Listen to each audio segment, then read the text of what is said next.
and I've done some dumb things, and I'll do dumb things again. But ladies and gentlemen, I've been dumb.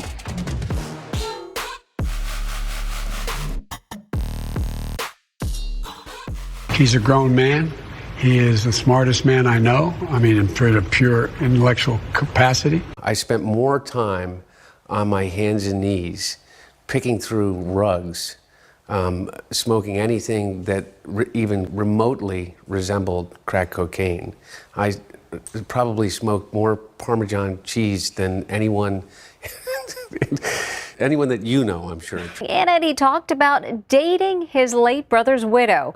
Hunter began seeing Hallie Biden after his brother Beau's death from brain cancer.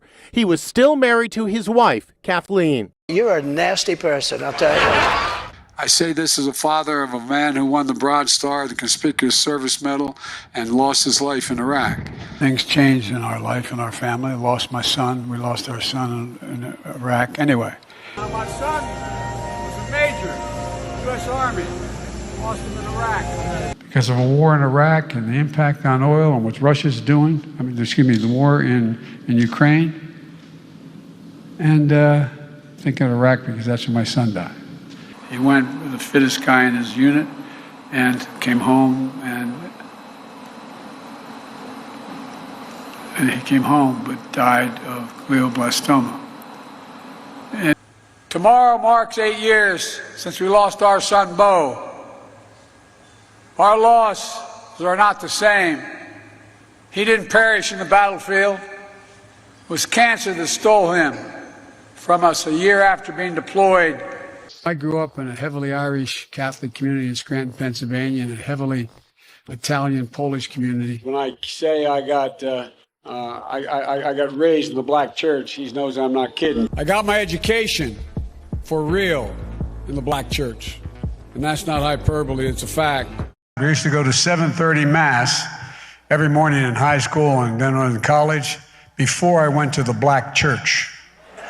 Not a joke, Andy knows this. I might say raised in the synagogues of my state. You think I'm kidding? I'm not. I probably went to shul more than many of you did. You all think I'm kidding. He can tell you I'm not. I had a very close relationship with the Greek American community, for real. I am Joe Bidenopoulos. The Persian culture is amazing. As a student of the Persian culture, I come out of the black community. The background of my family is Irish American, not fundamentally unlike the Palestinian people. I was raised on GM. I was raised by Danny Inouye. I was raised by a righteous Christian. I got raised on automobiles. And so I was sort of raised in the Puerto Rican community at home, politically.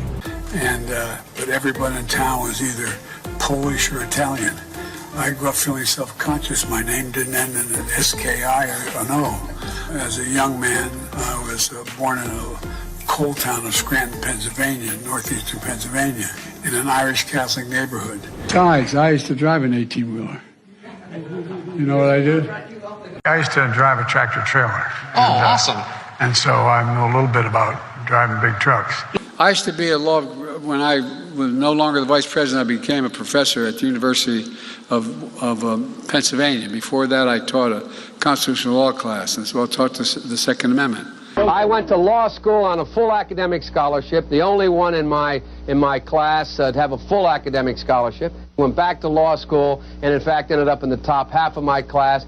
I was the outstanding student in the political science department at the end of my year. I graduated with 3 degrees from undergraduate school and 165 credits, only needed 123 credits. Biden now concedes he did not graduate in the top half of his law school class, that he does not have 3 degrees from college, and that he was not named outstanding political science student in college. Newsweek says Biden actually went to school on a half scholarship, ended up near the bottom of his class, and won only 1 degree, not 3.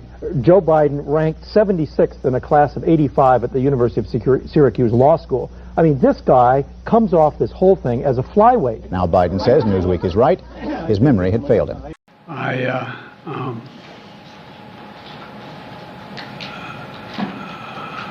Anyway, the truth is, I'm the only president this century that doesn't have any, this decade, that doesn't have any troops dying anywhere in the world.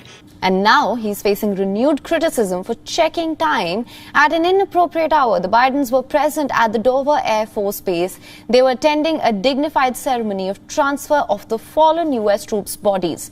Social media users noticed Biden glancing at his watch during the ceremony. This sparked criticism. I had the great honor of meeting him. I had the great honor of being arrested with our UN ambassador on the streets of Soweto trying to get to see him on Robbins Island. Except it's a lie. Biden himself was forced to fess up on CNN. When I said arrested, I meant I was not able to move. Cops, Afrikaners would not let me go with them, made me stay where I was.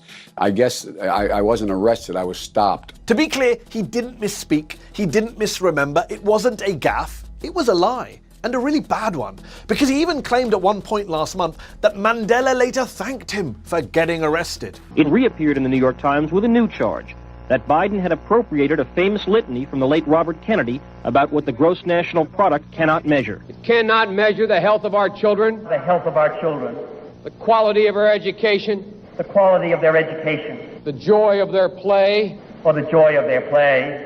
Biden gave Kennedy no credit. He has also quoted or paraphrased John Kennedy, Hubert Humphrey, and British Labour Party leader Neil Kinnock, all without credit. Joseph Biden admitted today that he committed plagiarism when he was in law school. He said it was a mistake, but that it was unintentional. He quoted 5 pages of someone else's work without proper citation. I've done some dumb things, and I'll do dumb things again. Yeah. So, ladies and gentlemen, I've been dumb. And my uncle, they called him Ambrose Brosey, they called him Bosey. My Uncle Bosey, he flew those single-engine planes as reconnaissance over war zones. He got shot down in New Guinea, and they never found the body because there were a lot of cannibals for real in that part of New Guinea. They called him Uncle Bosey. He was shot down. He was in the Army Air Corps before there was an Air Force.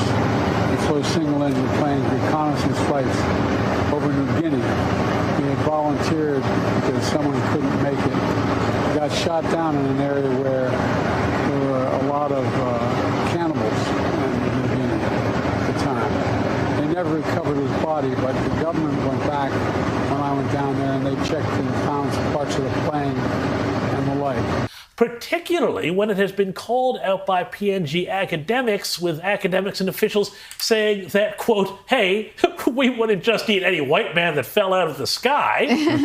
Great response there with a bit of humor from them. And even CNN now has called the claims false and misleading, because apparently poor Uncle Bosey went missing over the Pacific Ocean, not over the supposedly cannibal-infested jungles of Papua New Guinea. They make a very good point. Here's the deal.